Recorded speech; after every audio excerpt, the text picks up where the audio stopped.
It's Hallmark Week at Sophie and Marco Dish on the Movies. And I've already done one. Are you ready for number two?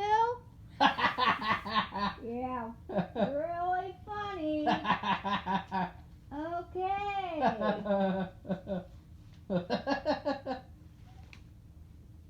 I asked, I don't know, I'm sure I said this previously. It's been a couple days. It was Marco's birthday, so we've been busy celebrating his birthday. But Birthday week. it's all, yeah, it's not just Hallmark Week, it's Marco's birthday week. If you want to know how old he is, you'll have to ask him. I won't reveal his age, but he's pretty young. A lot younger than me, anyway.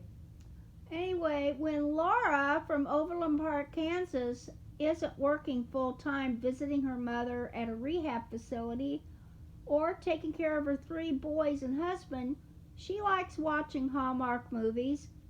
Her recommendation for today's movie is A Nutcracker Christmas. Amy Acker is Lily Jamieson, Sasha Radetsky is Mark, and Sophia Lucia plays Sadie, Lily's niece.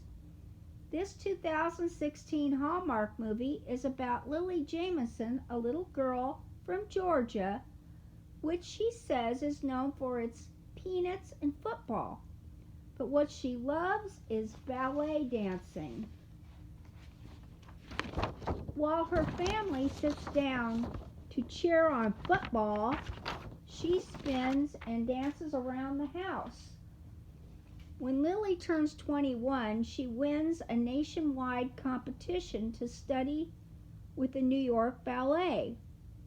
Her older sister supports her move after her mother vehemently objects to her daughter's plan, even though she's 21.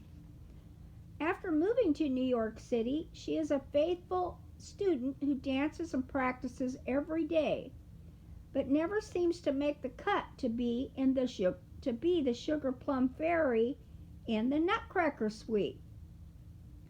Despite this, she becomes friends and a romantic partner with one of the lead male dancers, Mark. After another year goes by, it's again time for the annual Nutcracker tryouts. This time, Lily wins the part of the Sugar Plum Fairy. After weeks of intense practice, the day of the performance finally arrives. But what happens next is tragic. Lily learns that her sister has just been killed in a car wreck. Of course, she is devastated by the news, and especially heartsick that Mark, her boyfriend and dance partner in the Nutcracker, tells the director that it would be dangerous for her to perform because of her emotional state. The director agrees, and Lily furiously packs her bags, gives up ballet and her boyfriend, and heads back to Georgia to help her family raise Lily, her sister's daughter. Oh, that's wrong. Sadie, sorry.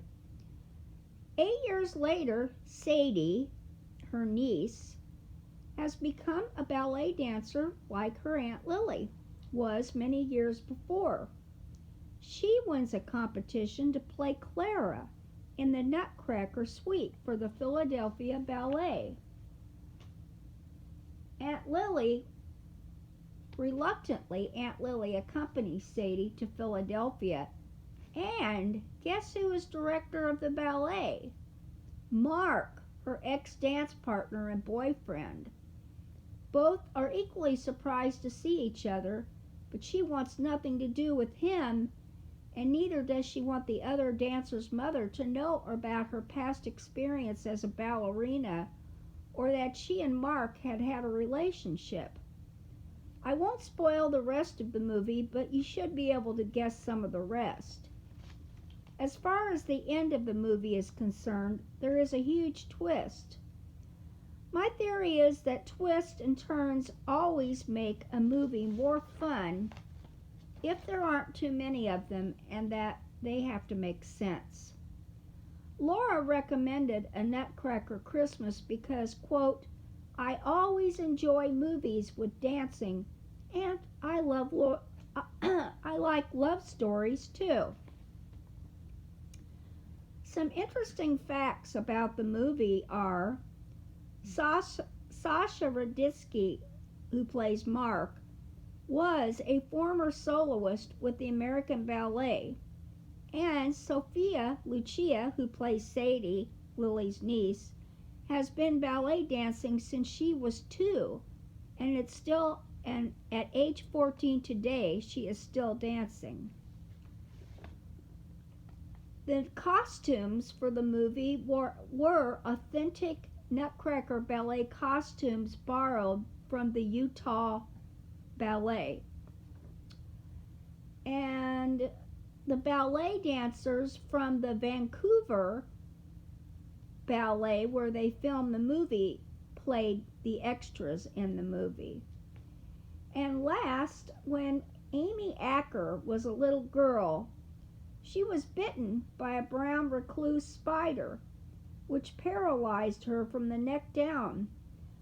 After several weeks, she did recover full use of her limbs, but she never progressed any further in dancing. So she had started dancing as a little girl, but because of this spider bite, she could never do it. She just never could do it again, and maybe never wanted to, or was just maybe never could.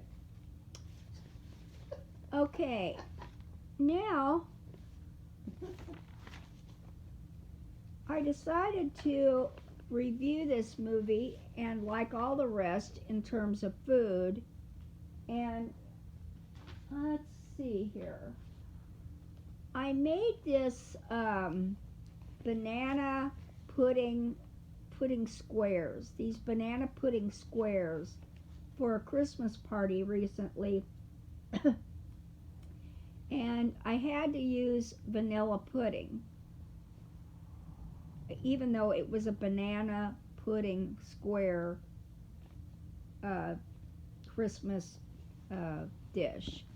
And for this movie, I would give it a 1 banana pudding square with banana pudding as a surprise, and instead of the vanilla. And I would do that because it has this big twist in the end of the movie. It's pretty big. And the surprise or the twist would be the banana pudding instead of the vanilla pudding. That sounds weird, but the people at the party I made the banana pudding squares for said it was better without that banana pudding, that it wasn't so banana tasting, which sounds weird to me, but that's what I did. So that's my review for the Nutcracker Christmas, and I want to thank Laura for submitting that idea for our Christmas week for Hallmark movies. Okay, should I do the next one, Marco?